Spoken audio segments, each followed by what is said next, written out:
The space station called Harmony's Edge floated in the darkness between stars. It was a massive place, home to thousands of beings from dozens of different worlds. Here, species that had once been enemies now lived side by side. They worked together. They formed friendships. They found companions. Today was the most important day of the year. The bonding festival had begun. Queen Yura stood alone on a balcony high above the main gathering hall. Below her, she could see hundreds of aliens mixing together. The insect-like crickets moved in happy swarms, their wings making soft music as they found new friends. The blue-skinned Delphani swam through floating water bubbles, forming groups of 5 or 6. Even the slow, silent rock beings had found partners to stand beside. Everyone was finding someone. Everyone except her. Yura's pale lavender skin caught the light of distant stars. Her silver eyes watched the celebration below with an expression that showed nothing. She had learned long ago to hide her feelings. A queen did not show weakness. A queen did not show loneliness, but she felt it. She felt it every single day. 300 years. That was how long she had been alone. 300 years since the last of her people had died. 300 years since anyone had touched her without fear. The Valenthi were gone now. All of them. She was the last, and she would die alone. It was not just sadness that kept others away. It was fear. The Valenthi had a terrible gift. They could absorb life energy through their skin. A single touch from Yura could drain the strength from most beings. A longer touch could kill. She had not chosen this power. She had been born with it. But the galaxy did not care about choices. The galaxy only cared about results. And the result was that Queen Yura stood alone, while everyone else found happiness far below. In the engineering section of the station, a human named Kong Do-yeon was finishing his work for the day. He was 32 years old, with tired eyes and hands that were rough from years of fixing machines. He had come from the Korean stellar colony 5 years ago. He had been running from memories. He had found peace in simple work. Do-yeon wiped oil from his fingers and looked at the time. The bonding festival was happening now. He had not planned to attend. Festivals were for people who wanted to be social. Do-yeon preferred machines. Machines did not ask questions about his past. Machines did not look at him with pity. But his friend Ji-soo had asked him to come. Just for an hour, she had said. Just to see the different species. It would be interesting. Do-yeon sighed and walked toward the main hall. The crowd was overwhelming. So many colors, so many shapes, so many sounds. Do-yeon moved through the mass of bodies carefully. He nodded politely to aliens who greeted him. Humans were popular here. They were known for being friendly. They were known for surviving things that should kill them. They were known for being stubborn. Do-yeon found a quiet corner and watched. He saw a group of crickets invite a lonely traveler into their swarm. He saw Delphani merge their water bubbles into one. He saw joy everywhere he looked. Then he looked up. On a balcony far above, he saw a single figure standing alone. She was beautiful in a strange, cold way. Her skin was the color of pale flowers. Her eyes caught the starlight like mirrors. She stood perfectly still, like a statue, and she was completely alone. Do-yeon watched her for a long time. He saw the way she held herself apart. He saw the way others glanced at her balcony and then quickly looked away. He saw the small movements of her hands, the way she gripped the railing as if holding herself in place. He recognized that loneliness. He had felt it himself years ago when his family had died in the colony disaster. He had stood at gatherings just like this one, surrounded by people, completely invisible without really thinking about it. Do-yeon began walking toward the stairs that led to the upper levels. Security officers tried to stop him twice. The upper balconies were for diplomats and royalty, they said. A simple engineer had no business there. But Do-yeon was polite and persistent. He explained that he needed to check the environmental systems on that level. It was his job. They let him pass. He found her exactly where he had seen her from below. She had not moved. Up close, she was even more striking. Her silver eyes turned to look at him, and he felt a chill run down his spine. There was power in those eyes. ancient, terrible power. But there was also pain. Yura stared at the human who had appeared on her balcony. No one came to her balcony. No one had approached her voluntarily in decades. She felt confusion, then anger, then something else she could not name. "You should leave," she said. Her voice was cold and clear. "Do you know who I am?" Doyan nodded slowly. "Queen Yura of the Volanthi." "Then you know what I can do?" "My touch drains life. You are in danger simply standing this close to me." Doyan did not step back. Instead, he bowed. It was a simple bow, the kind one person gives another out of respect. Not the deep bow of fear that diplomats gave her. Not the quick nod of someone trying to escape. Just a simple, honest greeting. "My name is Kong Doyen," he said. "I work in engineering. I fix things." Yura did not know how to respond. She had expected him to run. She had expected him to apologize and disappear. But he just stood there, calm and quiet, as if standing next to a deadly alien queen was the most normal thing in the world. "Hey, why are you here?" she asked. Doyan looked out at the festival below. The lights sparkled. The music played.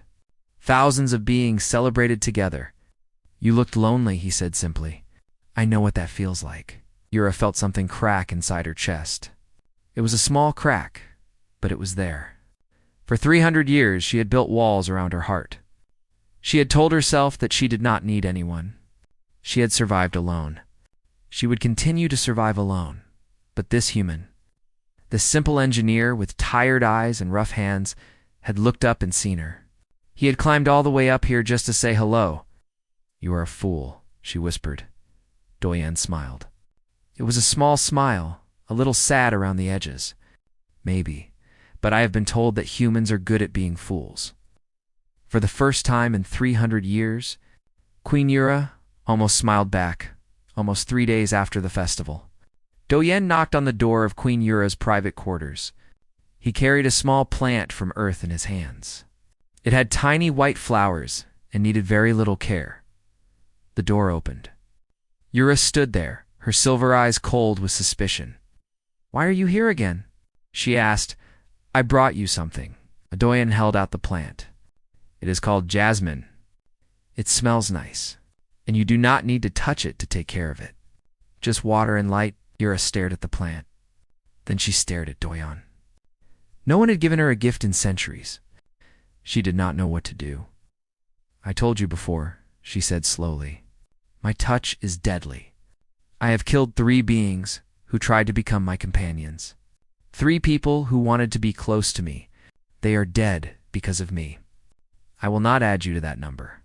Doyen nodded. He had expected this. "I have been reading about your people, the Volanthi. There is nothing to read. My people are gone. The old records are still in the station library. I found them." Doyen set the plant down on a small table near the door. "Your species absorbs life energy through touch. But different species have different kinds of energy. Some species are more compatible with you than others." Yura's expression did not change, but her hands tightened at her sides. "I know this. I have studied it for 300 years. There is no species compatible enough to survive prolonged contact with me. Maybe." Doyen smiled slightly. "But have you tested humans?" Yura went very still. Humans were a young species in the galactic community. They had only been traveling between stars for a few centuries. Most of the old records about the Volanthi were written long before humans left their planet. "Humans are fragile," she said. "You live short lives. You have no special powers. You would die faster than most." Doyen shook his head. "Actually, we are quite hard to kill. Ask anyone on this station. Humans survive things that should destroy us. We heal fast, adapt. We keep going when we should fall down. That is foolishness, not strength. Sometimes foolishness and strength are the same thing." Yura wanted to close the door. She wanted to send this strange human away in return to her lonely silence. But something stopped her. Maybe it was the small plant with its white flowers. Maybe it was the calm way he spoke to her, without fear, without pity. Maybe she was just tired of being alone. Leave, she said finally, and do not come back. Doyen bowed again, that simple, respectful bow that confused her so much. I will see you tomorrow, Queen Yura. He walked away. The door closed. Yura stood in her empty quarters and looked at the jasmine plant. Its sweet smell filled the air. She did not throw it away. Over the next 2 weeks, Doyen kept coming back. He would find small excuses. The air system in her section needed checking. The lights were flickering. The water pressure was too low. Each time, he would fix something that did not really need fixing, and he would leave another small gift. More plants. A book of Earth's poetry. A small music player with human songs. Yura told him to stop. She threatened him. She refused to open her door. But he was patient. He simply left his gifts outside and walked away. She began to look forward to his visits. She hated herself for it, but she could not stop. Then the accident happened. A power failure in the engine section trapped 15 diplomats in a sealed chamber. The air systems failed. They had only minutes to live. Emergency teams tried to cut through the doors, but the metal was too thick. Yura heard about it through the station's communication system. She did not think. She simply moved. When she arrived at the sealed chamber, chaos filled the hallway. Engineers worked frantically. Diplomats shouted. Alarms screamed. No one noticed the Velanthi Queen until she placed her hands on the broken power system. What are you doing? Someone yelled. Yura closed her eyes and pulled. She drew energy from the malfunctioning machines, absorbing their power into herself. It was painful. Machine energy was harsh and cold, nothing like life energy. But she kept pulling, forcing the systems to shut down properly, clearing the path for the engineers to open the doors. The doors finally gave way. The diplomats stumbled out, gasping for air but alive. Yura collapsed.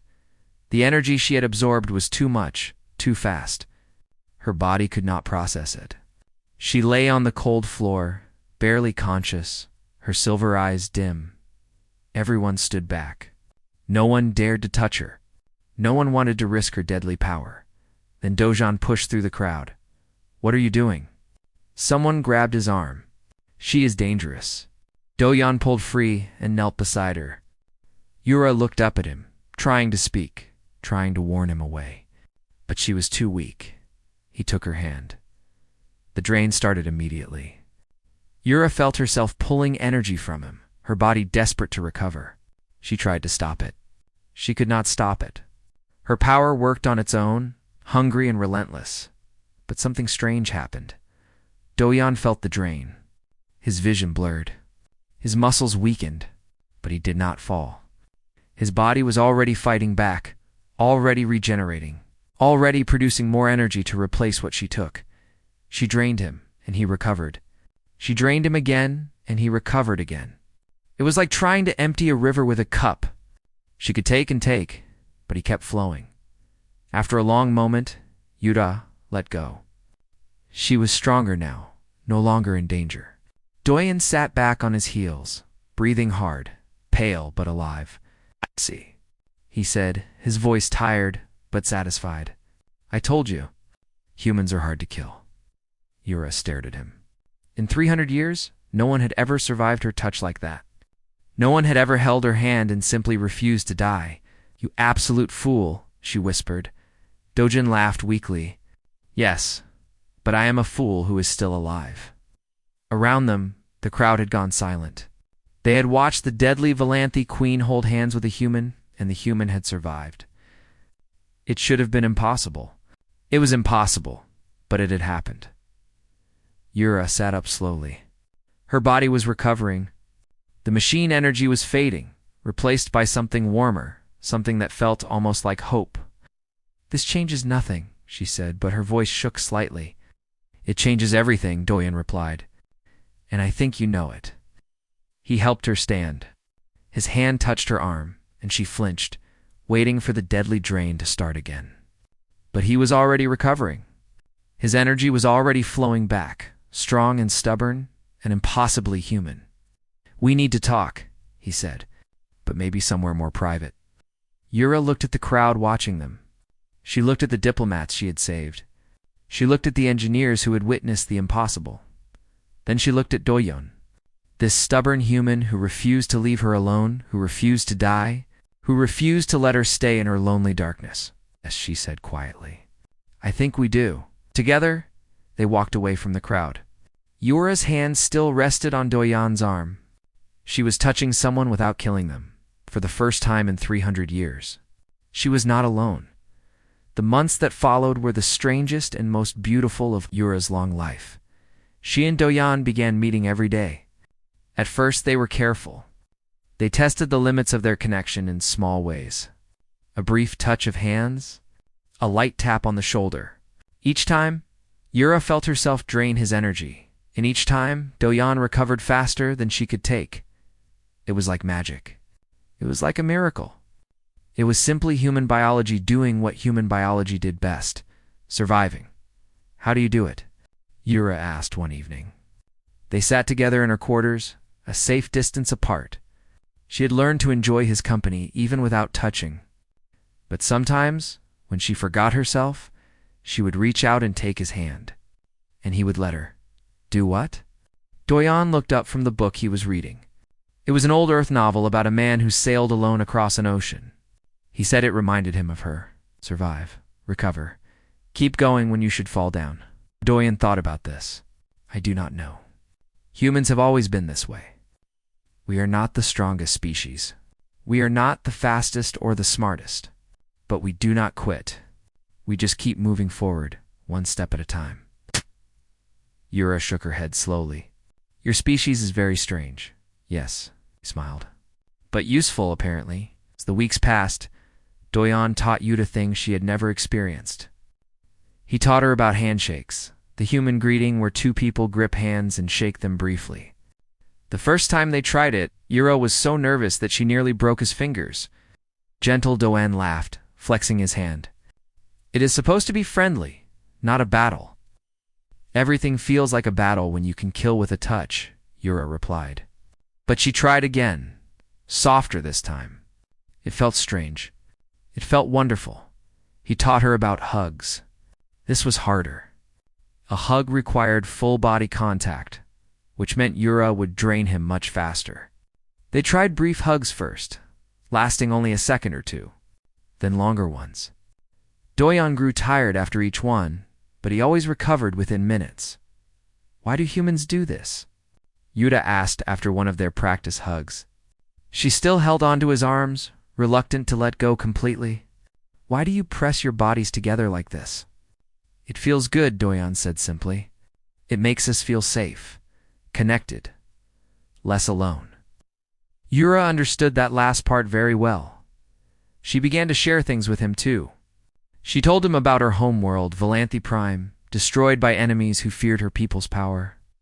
She told him about the last days when her mother, the old queen, had sent her away to survive while everyone else stayed to fight. I ran, she whispered one night. The memory still hurt after 3 centuries. I was young and scared, and I ran while my people died. He did not touch her. He simply listened. You survived, he said finally. That is not the same as running. Your mother wanted you to live. You honored her wish. I have lived for 300 years in loneliness. Is that honor? It is strength. And maybe now it can be something more. Taiwan Yura's AI advisor watched these developments with concern. The holographic figure had served the Valanthi royal family for 1,000 years. He had seen queens rise and fall. He had watched Yura suffer alone for centuries. This human is changing you, Taiwan observed one day when Doyon had gone. Yura looked at the hologram. Is that bad? Change is neither good nor bad. It simply is. But I worry. You are allowing yourself to hope again. Hope can be dangerous. So can loneliness, Yura replied. I think I prefer the danger of hope. But not everyone was happy about the changes. Ambassador Hannah was a human diplomat who had worked on the station for 15 years. She had built her career on careful relationships and political balance. The news that a human engineer was becoming close with the feared Valanthi queen made her very nervous. She found Do-Yun in the engineering bay one afternoon. "Kong Do-Yun," she said formally, "we need to talk." Do-Yun set down his tools. "Ambassador, how can I help you?"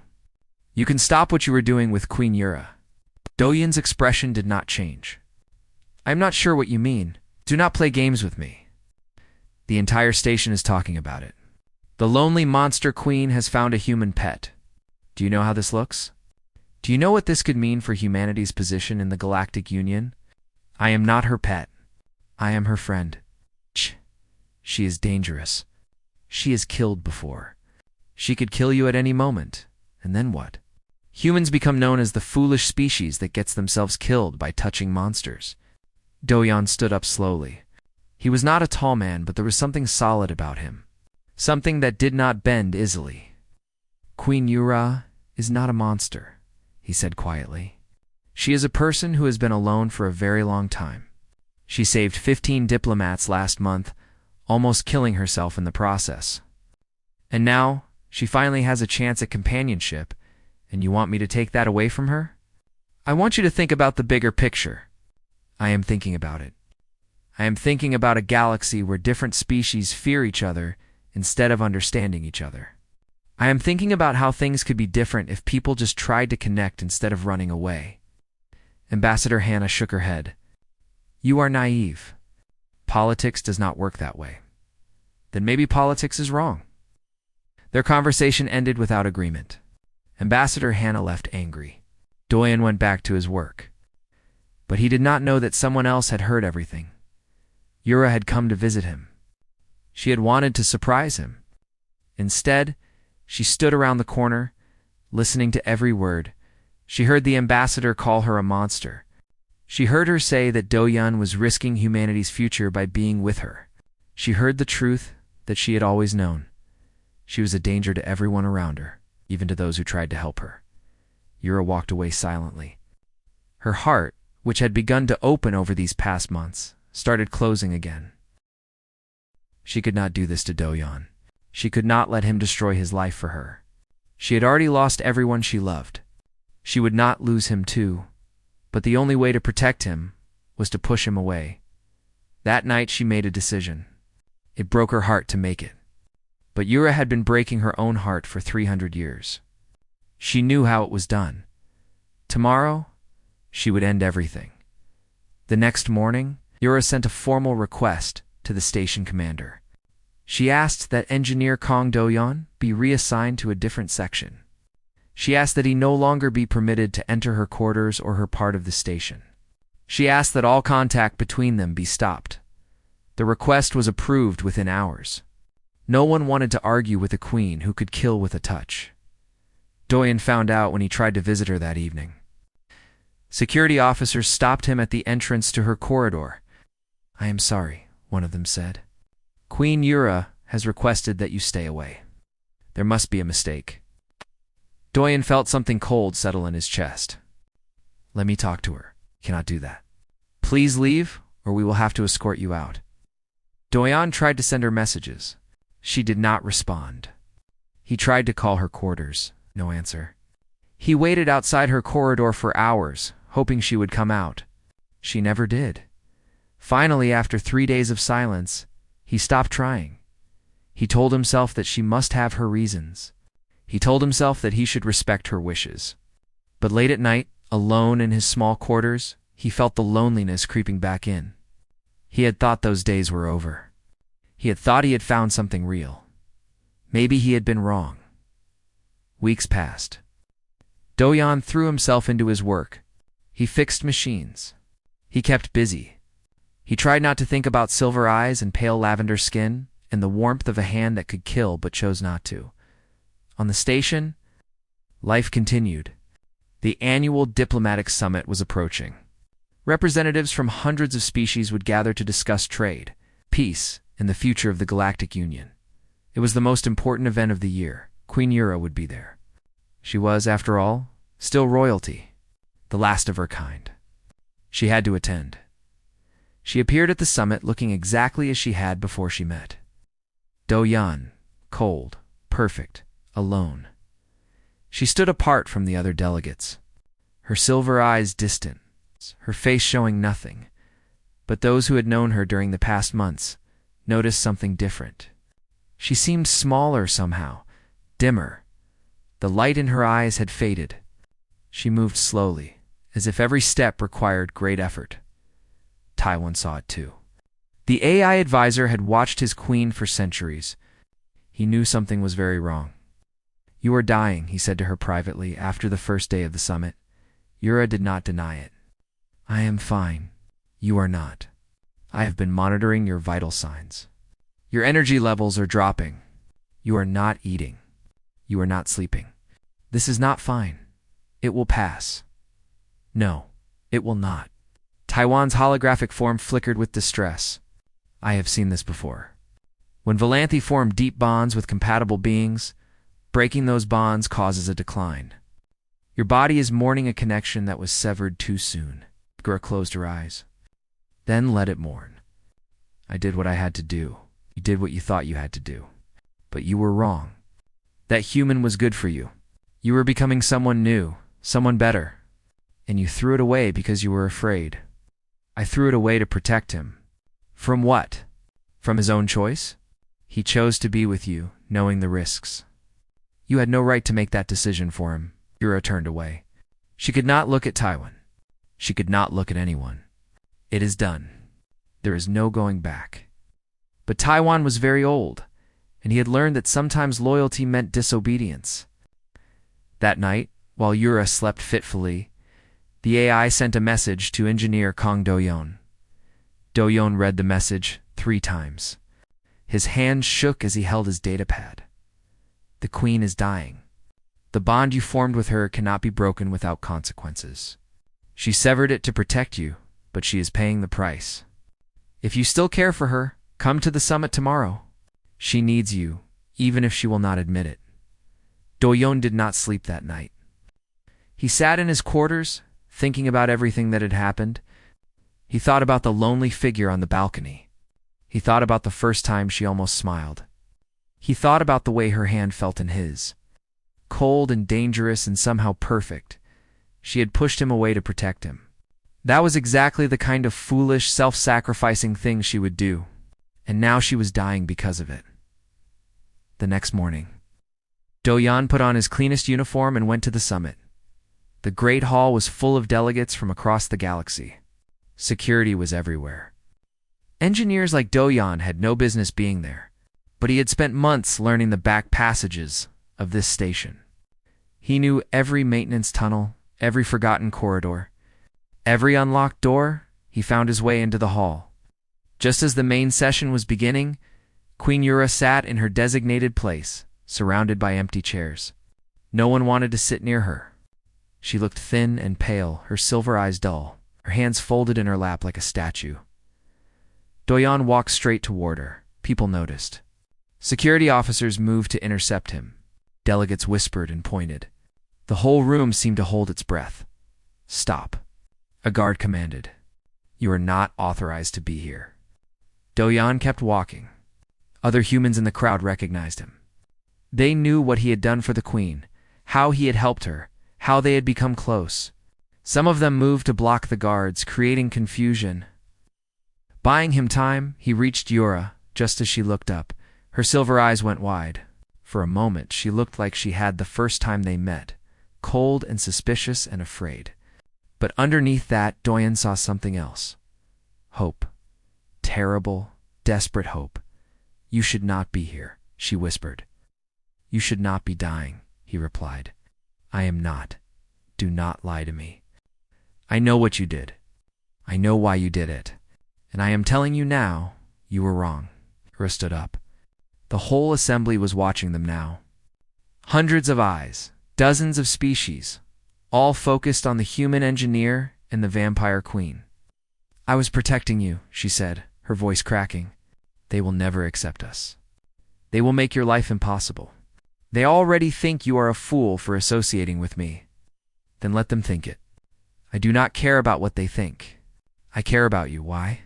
Tears were forming in her silver eyes. Real tears. Something she had not shed in centuries. "Why do you care so much?" "I am a monster. I kill with my touch. Everyone I have ever loved has died. Why would you want to be with me? Do-yeon stepped closer. They were almost touching now. He could feel the cold that radiated from her skin, the subtle pull of her power. Because you are not a monster, he said softly. You are a person who has been hurt and alone for too long. You deserve to have someone stand beside you. You deserve to be touched without fear. You deserve to live, Yura, really live. And I want to help you do that. But what about you? What about your future, your career, your life? My life was empty before I met you. Machines and work and nothing else. You changed that. You gave me something to care about. And I am not going to let you throw that away because you are scared. He reached out and took her hand. The whole assembly gasped. Some delegates jumped from their seats, expecting to see the human fall dead. Guards rushed forward, ready to pull him away, but nothing happened. Do-yeon stood there, holding the vampire queen's hand, very much alive. Yura stared at their joined hands. She could feel herself draining him, feel his energy flowing into her starving body, and she could feel him regenerating, fighting back. Refusing to let go? You impossible fool, she whispered. You're impossible fool, he corrected. And finally, for the first time in 300 years, Queen Yura smiled. It was a small smile, broken and beautiful, but it was real. The tears spilled down her cheeks, silver drops that caught the light like stars. I am so tired of being alone, she said. Do-yeon squeezed her hand gently. Then stop. Let me stay. Let me be your companion. We can figure out the rest together. The assembly watched in stunned silence as the last Valanthi queen wept in the arms of a stubborn human engineer. Guards stood frozen, unsure what to do. Delegates whispered to each other, now trying to understand what they were witnessing. What they were witnessing was something very simple. Two lonely souls. Finally choosing not to be alone anymore. And that was enough. 1 year later, the stars looked different to Queen Yura. She stood on the observation deck of a brand new ship called the New Dawn. It was a diplomatic vessel, built specifically for a new mission. And standing beside her, as he always did now, was Kang Do-yeon. They had formalized their companion bond 6 months ago. It was a ceremony recognized by the Galactic Union, a declaration that two beings from different species had chosen to walk through life together. There had been controversy, of course. Some species still feared the Valanthi. Some humans still thought Do-yeon was making a terrible mistake, but many others saw something different. They saw hope. After the summit, everything had changed. News of the human who could survive the vampire queen's touch spread across the galaxy. Scientists wanted to study them. Diplomats wanted to understand them. Regular people just wanted to meet the couple who had proven that even the most isolated beings could find connection. Do-yeon had been uncomfortable with the attention at first. He was just an engineer. He fixed things. He was not meant to be famous. But Yura helped him adjust, just as he had helped her. We did not ask for this, she told him one night, early in their new life together. But we can use it. We can show the galaxy that differences do not have to divide us. We can show them that fear can be overcome, so they had become ambassadors. Not officially at first, but in practice.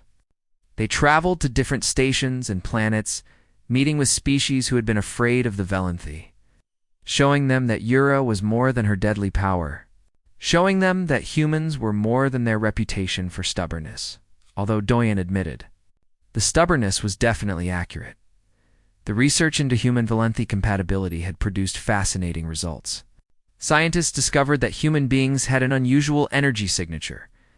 They generated life force at a rate far higher than most species. They also regenerated it faster than almost anyone else. It explains a lot about your species, one researcher had told Do-yeon. You survive injuries that would kill others. You recover from illnesses faster. You just keep going, no matter what. Your bodies are constantly producing energy, like tiny suns. Tiny suns, Do-yeon repeated. He had laughed at that. I will tell my grandmother.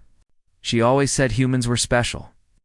Other humans had begun volunteering to work alongside Yura. Most could not withstand her touch as well as Doyan could.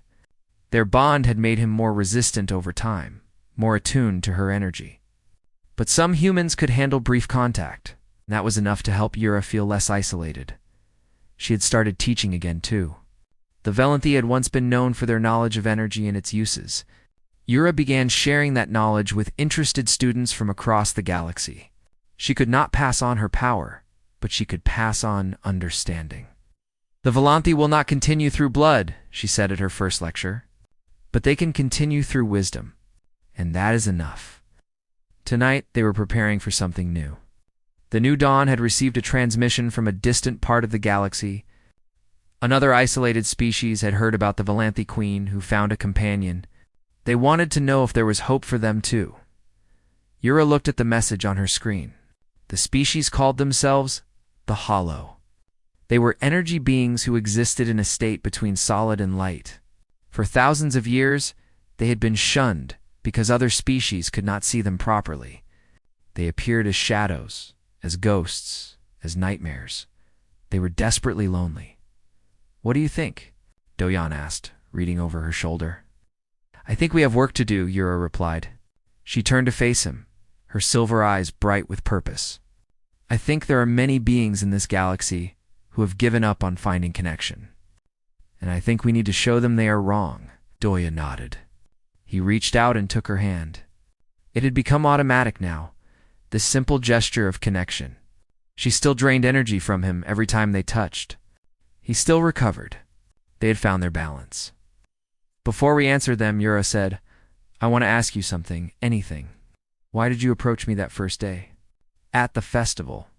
You said I looked lonely, but there were many lonely beings there. Why me?" Doyan was quiet for a moment.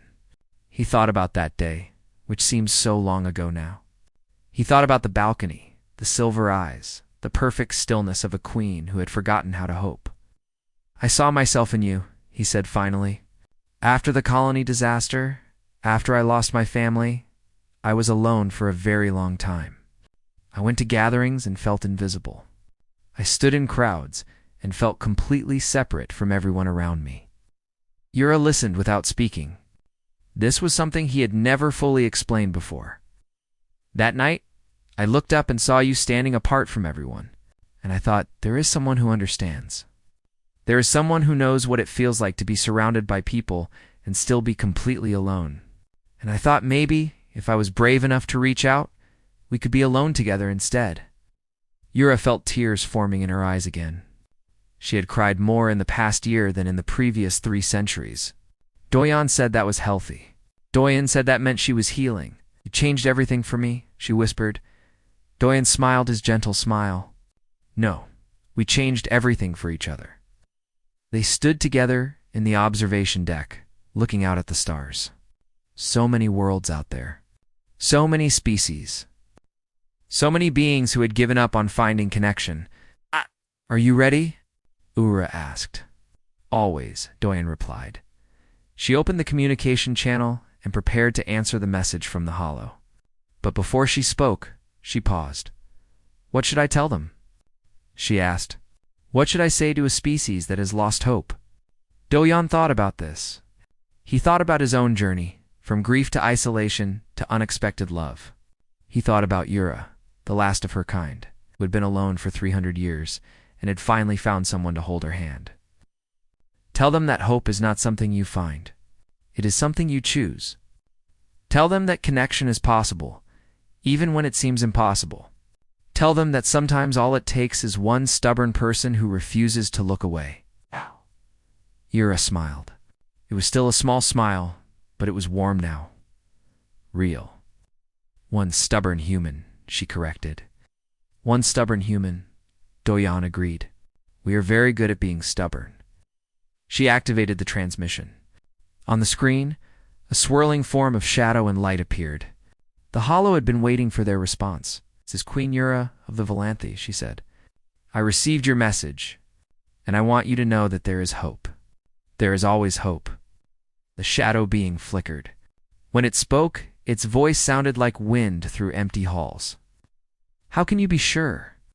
Ura looked at Doyan. He nodded encouragingly.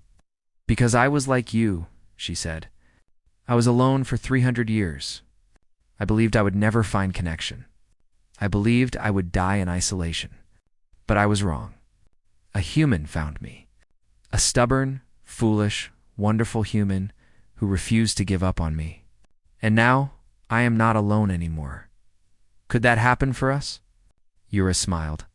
Let us find out together. We are coming to you, and we will not stop trying until you find your own companion. That is my promise.